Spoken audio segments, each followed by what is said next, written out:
نور نے بھی بے یقینی سے دیکھا۔ نہیں نہیں، ہرگز نہیں، ہم غریب یوں بددعائیں نہیں دیتے، آپ پلیز ایسا نہ سوچیں۔ چاندنی کو بہت افسوس ہوا تھا، یوں تو پھر مجھے بھی کسی کی بددعا لگی ہوگی۔ نور کھوئی کھوئی سی بولی۔ صفا نے اس کی جانب دیکھا، وہ بہت معصوم سی تھی۔ نہیں، تمہیں بھلا کوئی کیوں بددعا دے گا؟ وہ ان لوگوں کا عمل تھا جس کا صلہ ان کو ضرور ملے گا، اللہ انصاف کرنے والا ہے۔ ہاں تو پھر آپ بھی ایسا نہ سوچیں، ہم نے کبھی کسی کو بددعا نہیں دی۔ جس نے آپ کے ساتھ برا کیا ہے وہ اپنے عمل کا بدلہ پالے گا، اور جس نے اس سب کے باوجود آپ کو آپ کی ہتھیلی کا چھالا بنا کر رکھا ہوا ہے، اللہ اس کو بھی اجر دے گا۔ آخری بار کہتے ہوئے نور کی آنکھوں میں رشک سا تھا۔ آپ کے شوہر کی محبت دیکھ کر رشک آتا ہے، ورنہ میرے شوہر نے تو ایک جھوٹی سچی سی رپورٹ پر بھی یقین کر لیا تھا، اور ایک آپ کو شوہر ہے جو آپ سے اتنی محبت کرتا ہے۔ اس نے بات مکمل کی۔ صفا کے کندھے سے دوپٹہ سرک گیا، اس کے دونوں ہاتھوں پر مہندی لگ رہی تھی، اس کے چہرے کے رنگ سے اڑ گئے تھے۔ آپ کو ان داغوں کو لے کر پریشان نہیں ہونا چاہیے، یہ آپ کے شوہر کی محبت کا ثبوت ہے کہ ان کو دیکھنے کے باوجود آپ پر جان چھڑکتے ہیں۔ یہ داغ نہیں، یہ پھول ہیں، یہ مہر ہے۔ آپ کے شوہر کی آپ کے بے پناہ بے لوث محبت کی مہریں ہیں۔ یہ داغ ان کو اون کریں گے، ان سے گھبرائے نہ۔ نور نے نم آنکھوں سے اس کو سمجھانا چاہا تھا۔ صفا کو وہ لڑکی بہت بڑی لگی تھی، اور اس کا اپنا آپ کسی بونے کی سے کم نہیں لگا تھا۔ اس کے پاس جو نعمت تھی وہ اس کو نظر انداز کر بیٹھی تھی، اور جو کمی تھی اس کو ہائی لائٹ کرتی رہتی تھی، وہ منفی ہو چکی تھی، اتنی کہ اس کو اپنے نقصانات کے سامنے ہر کسی کا نقصان کم اور چھوٹا لگتا تھا۔ مگر آج اس کو اپنا غم بہت چھوٹا سا محسوس ہوا تھا، کیونکہ اس کے زخموں پر مرہم رکھنے والا، اس کے داغوں کو اون کرنے والا اور اس کو انمول کر دینے والا اس کے پاس تھا، اور وہ اس کی چاہتوں کو نظر انداز کر رہی تھی۔ صفا نے گہری سانس لی اور اپنے ہاتھوں کو دیکھا۔ اس مہندی میں کوئی کیمیکل تو نہیں ہے نا؟ نہیں، یہ خالص مہندی ہے، آپ کے شوہر نے اسپیشل کہا تھا، اور اب ہم نے اپنی جان نہیں گنوانی آپ کو کیمیکل والی مہندی لگا کر۔ چاندنی ہنستی تھی، صفا بھی ہنستی۔ وہ لڑکیاں اب اس سے چھوٹی چھوٹی باتیں کر رہی تھی، کیسے انہوں نے اپنے ماں باپ کے جانے کے بعد خود اپنا بوجھ اٹھایا۔ وہ اپنے بھائی کے سر پر بوجھ بن کر نہیں بیٹھی تھی، بلکہ وہ لوگ خود کمانے نکل پڑی تھی، اور آج وہ تینوں بہن بھائی خوش تھے، مطمئن تھے۔ وہ لوگ ایک دوسرے کے جینے کی وجہ تھے، وہ لوگ ایک ہی پلیٹ میں کھاتے تھے۔ اب ان کو اب کسی مصنوعی سہارے کی ضرورت نہیں تھی۔ وہ تینوں اتنے مضبوط ہو چکے تھے کہ وہ اکیلے بھی کسی اعتماد سے جی سکتے تھے، جس اعتماد سے وہ ایک ساتھ رہ کر جی رہے تھے۔ اس وقت لاؤنج میں ٹی وی کے سامنے عیشا بیٹھی تھی۔ سامنے ٹی وی اسکرین پر کوئی نیوز چینل چل رہا تھا، جہاں 2 دن پہلے اسرائیلی سفارتخانے پر ہوئے فلسطین کے حق میں احتجاج کی ہائی لائٹس دکھائی جا رہی تھیں۔ جہاں یورپی ڈیلیگیشنز آیا تو مگر ان لوگوں کو سخت مزاحمت کا سامنا کرنا پڑا۔ اس کے بعد اب پورے ملک میں اور بین الاقوامی سطح پر فلسطینی مسئلے کو اجاگر کیا جا رہا تھا۔ جو لوگ آئے تھے ان میں سے کچھ لوگ تو اسرائیل کے ساتھ تعلقات معطل کرنے کا مطالبہ کر رہے تھے۔ ان لوگوں نے مختلف بل پیش کیے اپنے اپنے پارلیمانوں میں، جن میں اسرائیل کی مخالفت اور فلسطینیوں کے حقوق کی بات کی گئی تھی، جہاں اس بات کو واضح کیا گیا تھا کہ فلسطین وہاں کے فلسطینیوں کی زمین ہے، اس لیے وہاں یہودی بستیوں کی آباد کاری بند ہونی چاہیے۔ مگر بات وہیں ختم ہو جاتی ہے کہ جس کے سامنے یہ بل پیش کیے جاتے ہیں، اس نے تو آنکھوں پر پٹی باندھ رکھی تھی۔ اس کو مفاد عزیز تھا، اس کو بھی مسلمانوں سے شدید نفرت تھی، مگر لوگوں میں کافی حد تک شعور آ گیا تھا۔ یہ جنگ دہائیوں سے چلتی آ رہی تھی، اور نہ جانے کتنی دہائیوں تک مزید جاری رہنی تھی، مگر اس میں سے جو چیز معنی رکھتی تھی وہ تھی ان سب کا کردار۔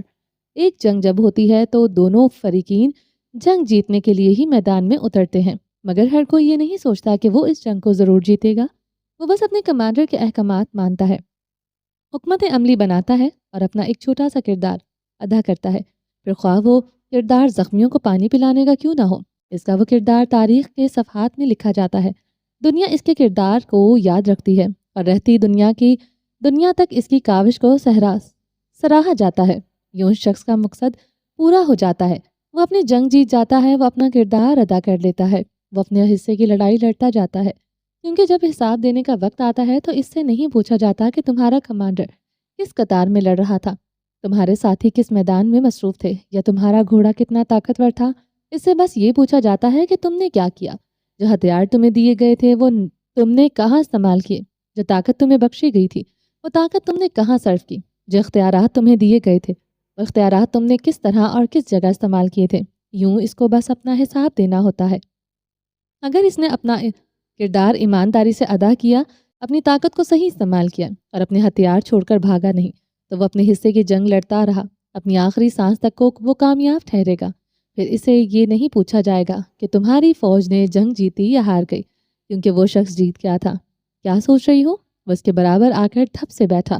عیشا نے گردن موڑ کر دیکھا، یہی کہ ہماری کوئی کاوش بھی کبھی پوری نہیں ہوگی، ہوگی بھی یا نہیں؟ وہ اداس سی تھی۔ سفیر مسکرا دیا۔ جو لوگ کوشش کرتے ہیں وہ انجام کو نہیں سوچتے، کیونکہ کچھ تبدیلیوں کے لیے مہینے یا سال نہیں صدیاں درکار ہوتی ہیں۔ کچھ مسائل کے حل کے لیے ایک زمانہ چاہیے ہوتا ہے، اور کچھ مقاصد نسلوں کی قربانیاں دینے پر حاصل ہو جاتے ہیں۔ پہلا قدم اٹھا کر ہی نتیجے کے بارے میں سوچ کر فکر مند ہو جانا مایوسی ہے۔ اگر تم صحیح راستے پر ہو تو بس چلتے رہو، تمہارے پیچھے نشان رہ جائیں گے، پھر ان نشانوں پر کوئی اور چلے گا، یوں ہی تمہارے نقش قدم ایک رہنمائی بن جائے گا۔ اس نے کہتے ہوئے عیشا کے بال بگاڑے تھے۔ عیشا نے جواباً سفیر کے بال کھینچے۔ چڑیل؟ سفیر کراہ کر رہ گیا۔ تم نے بھی تو کھینچے تھے، میں نے بس پیار کیا تھا۔ میں نے بھی پیار ہی کیا ہے۔ عیشا کندھے اچکا گئی۔ مگر مجھے درد ہوا۔ سفیر نے اپنے بال سہلائے۔ کیونکہ میرا پیار زیادہ تھا، وہ ہنس دی۔ جواب میں سفیر بھی سر ٹھٹک گیا۔ سفیر نے یوں ہی صوفے کے پشت سے ٹیک لگا دی۔ عیشا نے اس کے کندھے پر سر ٹکا دیا۔ مجھے یقین ہے کہ ہماری محنت رائے گا نہیں جائے گی، وار زدگی سے بولی۔ انشاءاللہ۔ سفیر نے اس کے بالوں میں ہاتھ پھیرا۔ چلیے جب باقی کا نیکسٹ ایپیسوڈ میں کنٹینیو کریں گے۔ امید ہے آپ کو یہ ایپیسوڈ پسند آئی ہوگی۔ اگر آپ نے ابھی تک ہمارے چینل کو سبسکرائب نہیں کیا تو جلدی سے بھی سبسکرائب کر دیں، لائک اینڈ شیئر کریں، اور اپنی رائے کامنٹ باکس میں لازمی دیں۔ اپنا ڈھیر سارا خیال رکھیے گا، دعاؤں میں یاد رکھیے گا۔ ملتے ہیں نیکسٹ ایپیسوڈ کے ساتھ، تب تک کے لیے اللہ حافظ۔